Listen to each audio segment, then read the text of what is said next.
2, 1. 7 things you probably didn't know you need to know. I'm Jamie East, and this is the Smart 7. Good morning, everybody. It's Wednesday, the 8th of June, and it's World Oceans Day. And a big happy birthday to Bonnie Tyler, Tim Berners-Lee, Shilpa Shetty, and Kanye West. Tuesday saw the calm after the storm for Boris Johnson, with the bruising confidence vote firmly behind him. The Prime Minister insisted he'd secured a decisive victory, despite 148 of his own MPs voting to oust him on Monday night.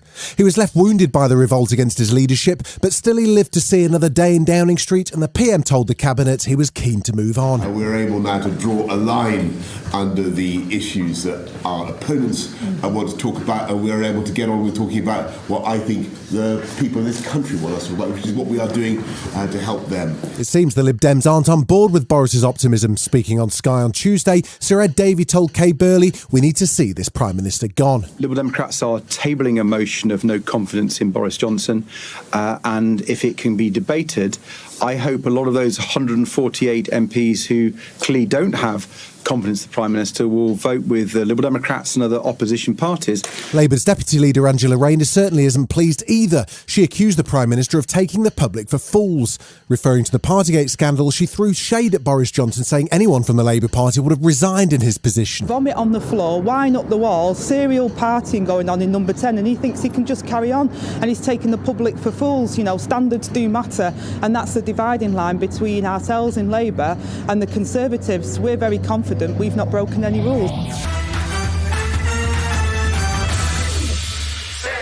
The West's relations with Russia showed no signs of thawing after Tuesday's UN Security Council meeting showdown, where the European Council President accused Russia of causing a global food crisis. The dramatic scene saw Charles Michel describe how the Kremlin's using food supplies as a stealth missile against developing countries. The dramatic consequences of Russia's war are spilling over across the globe, and this is driving up food prices, pushing people into poverty and destabilizing entire regions. After his scathing assessment, Russian Ambassador Vasilina Benzia dramatically stormed out of the room, to which the EU Council leader responded, "You may leave the room. Maybe it's easier not to listen to the truth, the ambassador." It comes as heavy fighting continues in the eastern Ukrainian city of Severodonetsk, which Russian forces have been trying to capture for weeks.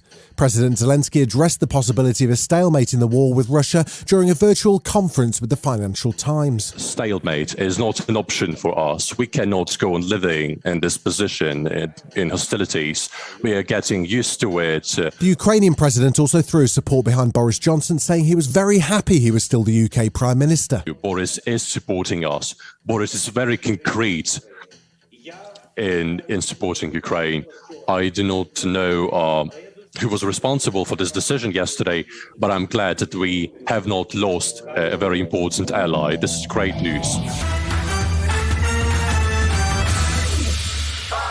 If you're struggling with the idea of a 5-day week after last week's 3-day bonanza, then you may be delighted to hear that thousands of UK workers have begun the biggest 4-day working week trial.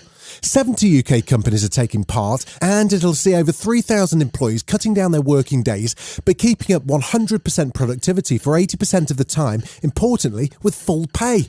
John Ryle is the 4-day week campaign director. It seems to be a win-win for both the worker and the employer. So on the one hand, productivity goes up when workers are better rested, but then on the other side, workers' well-being is boosted, better mental health, less burnout, stress, overwork. So we wanted to see this scaled up and trialled on a bigger scale in the UK, and that's the point of this trial. And there's a very big range of companies taking part, so we're excited to see the results. A 3-day weekend doesn't sound bad. Who's going to say no to that? But how's a 4-day working week actually impacted companies in practice? Banks Benitez, co-founder and CEO of Uncharted, say they saw tangible results in the US. It's changed everything. I mean, it reduced workplace stress, reduced burnout. We saw no reduction in productivity.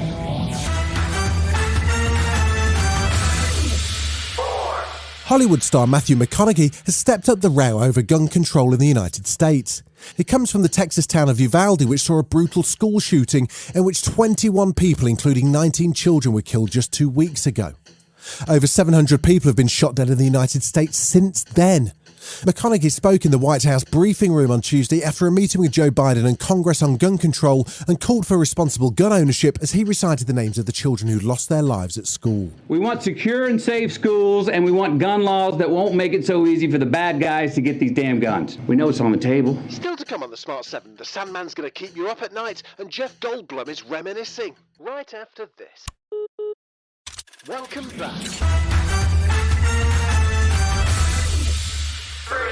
Tuesday night saw the old rivalry between England and Germany reignited as Gareth Southgate's team travelled to Munich for their second Nations League encounter of this year's group stage.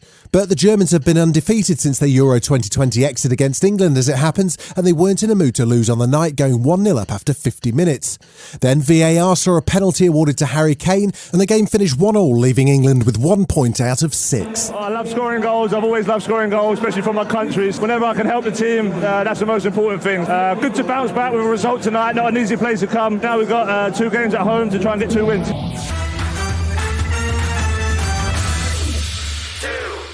Dinosaurs are making another comeback as Jurassic Park returns to the big screen with the 6th movie, Jurassic World Dominion. The action-packed franchise sees the original leading trio back again, Sam Neill, Laura Dern and of course Jeff Goldblum, who reminisced about the first Jurassic Park premiere he attended nearly 30 years ago. Speaking of the Jubilee, the Platinum Jubilee, we showed it to, at the time, Princess Diana, and we had a kind of a royal screening. Steven Spielberg was here, Sam Neill was here, Princess Diana was here, and we showed them the movie. The reviews have been a mixed bag, but you can decide for yourself when it hits the theatres on June the 10th. We're in the middle of Netflix Geeked Week, and that means the big trailers keep on coming. This time it's a new DC comic series written by Neil Gaiman called The Sandman, based on his graphic novels. It stars Tom Sturridge and dives into the surreal world of dreams.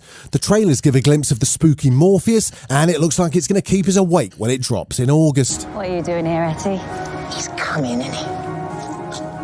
Yeah. Morpheus, the Neuromancer, the Sandman. He's a fairy story, Etty. He's no fairy story. He's back. Good to know. This has been The Smart 7. Wherever you're listening, do us a favour and hit the follow button. We'll be back tomorrow at 7 a.m. Have a great day. Written, produced and published by Daft Doris.